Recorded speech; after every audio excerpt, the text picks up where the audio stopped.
don't sleep on Spurs. I've been telling you, man. Listen, man. Spurs 4, Aston Villa 1. It was a big game. You could call it maybe even a kind of 6-pointer or whatnot because of how close things were in the table as well of everyone else. So Arsenal losing and obviously Chelsea still to play. But Spurs are cooking, man. I'm telling you, they've had injuries. They had no Van der Ven. Maddison didn't start, and they put Aston Villa to the sword. Yeah, these man got lamped at the lane, blood. You know what I'm saying? That's what it is, bro.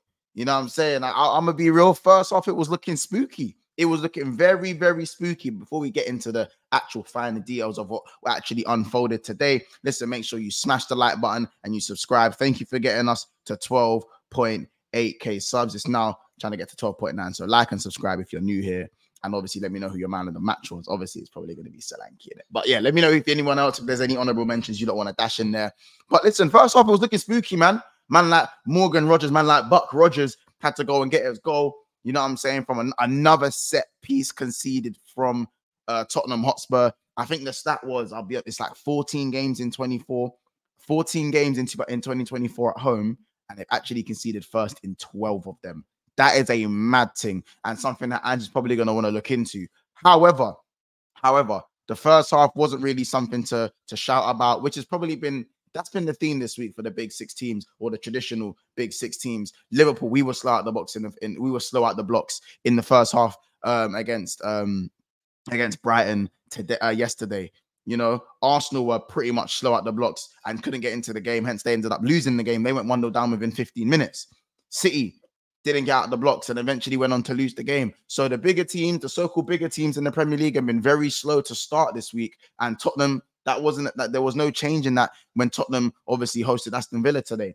Aston Villa started well. They were good on the counter. Tottenham are moving the ball very slowly. As I said, Morgan Rogers and Watkins were doing well. I think Watkins does have blood on his hands. He has a chance at 1-0 to make it 2, and he skews it wide with his left foot, and it's not even close. Like, he shanks it wide, and it's just giving a big juice, man. It was just stinky as fuck. I'll be real. So yeah, man, I was very interested to see what was going to happen after that. Obviously, Son, early in the second half, early doors, Spurs kind of fly out the blocks. Son one-on-one isolates his wing back, and then obviously he plays the ball into Brennan Johnson, who gets his first goal in about 3 or 4 games in the Premier League. Obviously at 1-1 now, you're thinking the game opens up. Then Son comes off and took Son off. Now that is a big call, especially when Van der Ven's not there. You obviously not started Maddison. Maddison's on the bench, so your two like big name guys in obviously in Son and Maddison are now off. Son didn't even complete 60 minutes.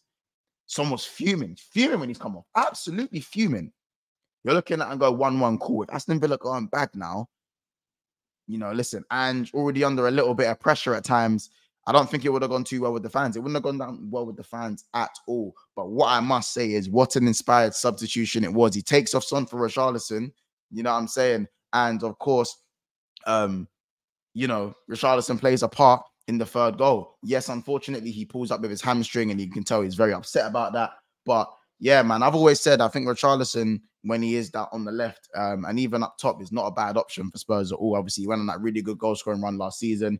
A lot of people think he's dead. I think he's actually all right. I don't think he's he's all that. He's not a crazy baller, but he's definitely a competent striker with the right players around him. But obviously, I had to give Richarlison his flowers for the short moment he was on the pitch to kind of put the game to bed, because that third goal is a big goal. It puts the game to bed, it relieves the pressure, and it stops the game from going a possible certain way that it could have gone. You know, Spurs also known to bottle things, so it kind of stopped that from happening. You give him that 2-goal cushion. But of course, the killer, the absolute audacity to dink the keeper like that. Dominic Solanke, 2 goals, and obviously he's fouled for the free kick that Maddison later scores. Kulusevski and Dominic Solanke combining for that goal. I'm not gonna lie, a little bit in the play, because again, a second before that, a tackle has to be made. You know what I'm saying? Watkins, I think he tries to make, I don't know who it is he tries to make. It might have been Romero or Doge at that point. Or Davis even makes the tackle. I don't know who made the tackle, but he makes the tackle. And then Spurs go right at the other end. 1, 2, 3, punished. And the reverse pass from Kulusevski was naughty. Not saucy. Kulusevski, blood. That's what they're going to be calling him, blood. Kulusevski with the amount, with the little reverse, hit him with the reversey, blood. Hit the reversey. And then from Solanke. So listen, Solanke, I feel like he's going to build off that. That's 2 goals in quick succession. Obviously, one from Richarlison and that reverse goal just onside as well. And he's won his team the game. He stepped up and he's won his team the game. That's a massive 3 points. Spurs, the mighty Spurs, have now scored, I think, 5 or 4 more goals more than Arsenal and conceded the same amount. Arsenal have to go to Chelsea away. And I believe Spurs, who do they play next week? Who do they play next week? Spurs play. Who are Spurs playing next week? They play Ipswich at home next week. Now, I'm not saying that's a Gara free, but dog,